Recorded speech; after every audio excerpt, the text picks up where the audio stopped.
Radhe Radhe. Class 10 science के chapter 2 में अब हम लास्ट टॉपिक हमारा प्लास्टर ऑफ पेरिस। तो इसका रासायनिक सूत्र होता है CaSO4 डॉट हाफ H2O, ठीक है। और इसके बनाने की विधि क्या है? जिप्सम को 273 केल्विन डिग्री, मतलब 273 डिग्री केल्विन पर गर्म करने पर ये क्या करता है, जल का त्याग कर देता है। फिर क्या बचता है? कैल्शियम सल्फेट हेमेटाइट बनता है, जिसे को हम प्लास्टर ऑफ पेरिस कहते हैं, ठीक है। अगर हम किसी चीज़ को गर्म करेंगे तो अगर उसमें पानी है तो पानी तो वैसे भी सूख जाता है, ठीक है। उस हिसाब से जब हम जिप्सम को गर्म करते हैं तो उसमें का जो पानी होता है वो सूख कर क्या हो जाता है, भाप बन जाता है, अलग हो जाता है। और क्या बचता है हमारा? कैल्शियम सल्फेट हेमी हेमीहाइड्रेट, इसी को हम प्लास्टर ऑफ पेरिस कहते हैं। कैसे बनता है देख लो।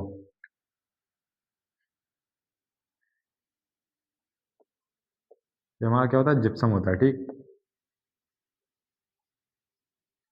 इसको हम 273 केल्विन ताप पर 373 केल्विन ताप पर गर्म करते हैं, तब हमारा पानी क्या होता है, अलग हो जाता है। थोड़ा बहुत पानी बच जाता है बस, बकाया ये इतना पानी हमारा अलग हो जाता है, ठीक है। ये क्या बच गया हमारा? प्लास्टर ऑफ पेरिस, ठीक।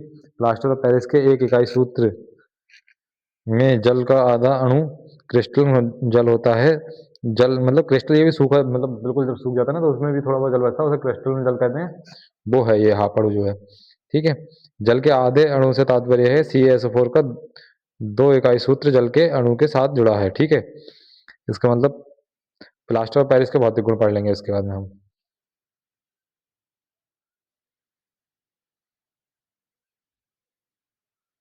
प्लास्टर ऑफ पेरिस के भौतिक गुण वैसे ज्यादा है नहीं, बस ये कैसा दिखने में कैसा होता है? सफेद होता है।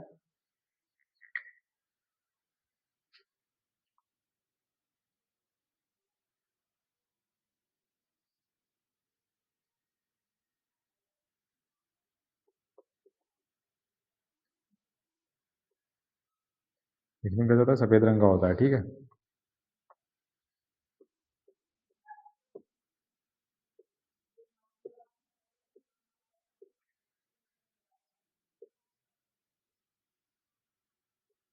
सफेद रंग का होता है, ये इसका भौतिक गुण होता है, ठीक है। अगला रासायनिक गुण। रासायनिक गुण, इसकी जल से विक्रिया कराएंगे तो फिर ये फिर दोबारा जिप्सम बना लेगा, ठीक। पहला रासायनिक गुण ये है। दूसरा, ऊष्मा का प्रभाव।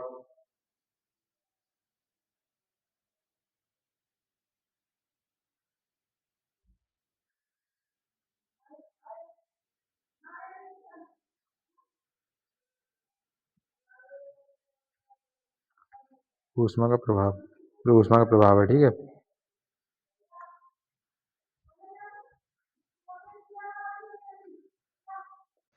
रासायनिक गुण क्या है? पहला है जल का प्रभाव। तो प्लास्टर ऑफ पेरिस पर जल का प्रभाव क्या पड़ता है? तो प्लास्टर ऑफ पेरिस हो गया, इसमें जल मिला देंगे। प्लास्टर ऑफ पेरिस अगर मान लो मतलब सूखने वाला सख्त हो जाता है वो, अगर उसमें दोबारा जल मिला तो वैसा ही फिर से मुलायम हो जाएगा, ठीक है। मतलब फिर से जिप्सम बन जाएगा। और एक चीज़ आपने नोटिस करो तो अधिक से अधिक रिएक्शन कैसी जाती है? रिवर्स हो ही जाती है। तो एक रासायनिक गुण में हम वो भी ऐड कर सकते हैं, जिन याद कर लेना कौन कौन सी रिएक्शन की रिवर्स हुई है, तो उनको रासायनिक गुण में हम दोबारा लिख सकते हैं, ठीक है। ये क्या बना है? जिप्सम बना है, ठीक। ऊष्मा का प्रभाव, जब हम प्लास्टर ऑफ पेरिस को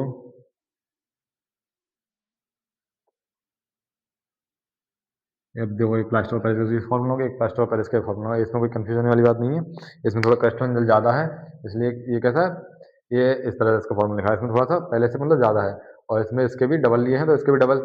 इसमें बस कितना सा है, अगर हम देखें सही से तो CaSO4 और हाफ H2O का इसके हम 2 से गुणा कर दें, ठीक है। मतलब जैसे हम 2 अणु ले लें इसके, तो वैसे भी तो अगर हम इसके 2 अणु ले लें तब भी तो CaSO4 का होल ट्वाइस और एक एक H2 होगा, ठीक है। पर इसमें थोड़ा क्रिस्टल ज़्यादा है, ये थोड़ा ज़्यादा क्रिस्टल है, ठीक ठीक है।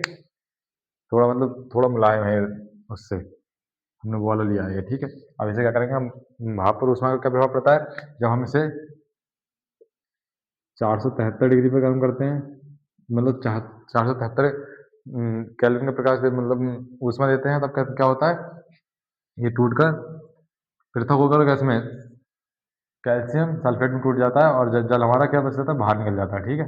इसके भी दो अणु बचेंगे, इसके भी दो, पृथक हो जाता है जल, हमारे क्या होता है पृथक हो जाता है, सिर्फ क्या बचता है बिल्कुल शुष्क कैल्शियम सल्फेट बचता है, ठीक है। और हम जब कैल्शियम सल्फेट को हम मतलब इसका अगर उसमें थोड़ी और बढ़ाई जाए, 473 से 673 केल्विन की जाए, तो ये भी टूटकर कैल्शियम सल्फेट टूटकर चूने में और सल्फर डाइऑक्साइड में अपघटित हो जाता है, ठीक है। O2 निकल जाए वहाँ पे क्या होता है अपघटन हो जाता है, ठीक है। हाँ O2 निकल रही है वहाँ पे क्या लिखते हैं अपघटन, ठीक। कैसे टूटकर कैल्शियम सल्फेट टूटकर कैल्शियम चूने में बदल जाता है, ठीक है, और सल्फर डाइऑक्साइड बाहर निकल जाती है, अपघटित होता है, ठीक। ये होगा इसके रासायनिक गुण। उपयोग, प्लास्टर ऑफ पेरिस के उपयोग देख लेंगे।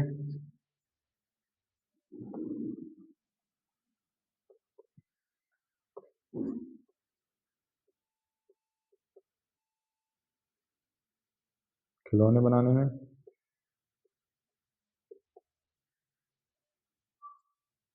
ठीक है, और सजावट में या सजावट के सामान बनाने में, ठीक। नंबर 3, किसी भी सतह को चिकना करने में,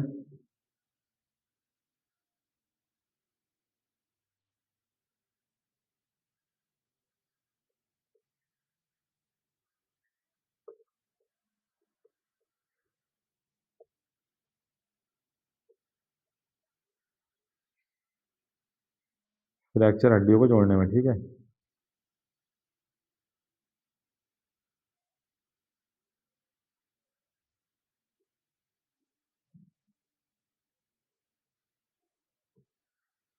ये इसके 4 उपयोग हैं और रासायनिक गुण है। ये चैप्टर हमारा यहीं खत्म होता है, ठीक।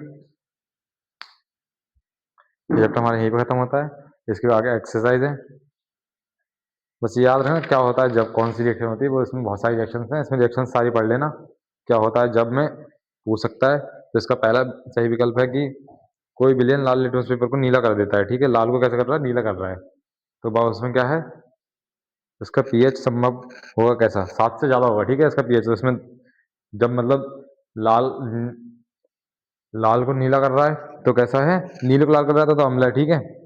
और लाल को नीला कर रहा है तो क्षार है, तो इसमें कैसे कर रहा है, लाल को नीला कर रहा है क्षार है, फिर ठीक है। और क्षार का पीएच कैसा होता है, 10 से अधिक होता है। इसमें 5 ऑप्शन दिए हैं, 1, 4, 5 और 10, तो 10 वाला ऑप्शन ठीक। अब क्या, कोई बिलियन अंडे के पीछे हुए कवच को अभिक्रिया कर एक गैस उत्पन्न उत्पन्न करता है जो चूने के पानी को दूधिया कर देती है। इस बिलियन को इस बिलियन में क्या होगा, ठीक है। तो हमारा क्या है, जो कैल्शियम कैल्शियम के साथ में कुछ होता है उसमें, जो अंडे का शक्कर होता है उसमें कैल्शियम होता है हमारा, ठीक है। कैल्शियम का बना हुआ होता है, और कैल्शियम चूने का मतलब चूने का बना हुआ होता है, तो उसमें कैसा वो एक क्या पदार्थ है जो क्या है होगा, जिससे कि मतलब वो गलकर किसका कैसा हो जाए, दूधिया हो जाएगी वो, ठीक है। मतलब दूधिया एक मेल्ट हो जाएगा दूध में। 4 ऑप्शन दे रखे हैं, NaCl, HCl, LiCl, KCl, ठीक है। तो सबसे गलाने की सबसे अच्छी चीज़ का यूज़ करते हैं तेजाब का। तेजाब क्या है, HCl, तो वही होगा। ऐसे ही मतलब और भी बहुत सारे इसके बहुविकल्पी और विकल्प हैं। मैं 15 क्वेश्चन है इसके एक्सरसाइज में, पोस्ट कर दूंगा, देख लेना। और इसके बाद हम अगला चैप्टर स्टार्ट करेंगे,